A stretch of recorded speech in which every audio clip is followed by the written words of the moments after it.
entreprise britannique spécialisée en intelligence artificielle s'installe à Montréal, ce qui permettra de créer plus de 130 emplois. Le Québec a sauté à pieds joints dans l'intelligence artificielle. Il disait en conférence de presse, je ne pensais jamais que ça allait aller aussi rapidement. Des logiciels qui viennent en aide aux humains, c'est génial. Mais lorsqu'ils scrutent, compilent et analysent nos vies, ça peut être perçu comme une intrusion. Plusieurs enjeux d'éthique entrent donc en ligne de compte. Mais probablement que celui qui vient le plus vite à l'esprit, c'est le respect de la vie privée et la confidentialité de nos données.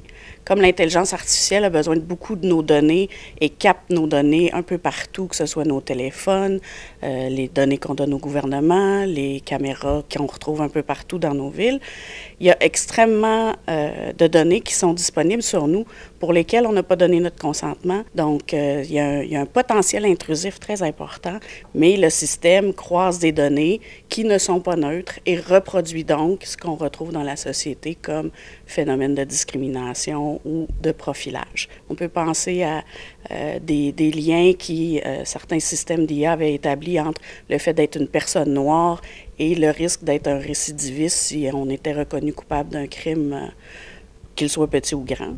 Il y a aussi le fait que c'est comme une boîte, hein, les systèmes d'IA, c'est tout plein d'intrants qu'un algorithme mélange entre eux pour ressortir soit une décision, une prévision.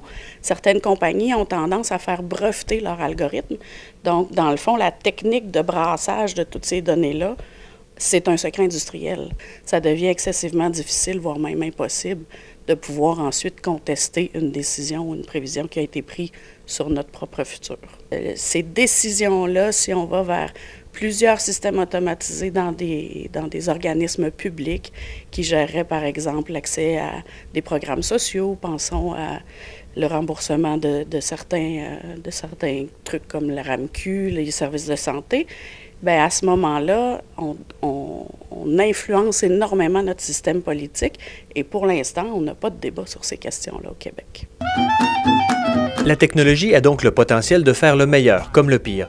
Et pour assurer un arbitrage, un débat politique, intelligent et humain est nécessaire.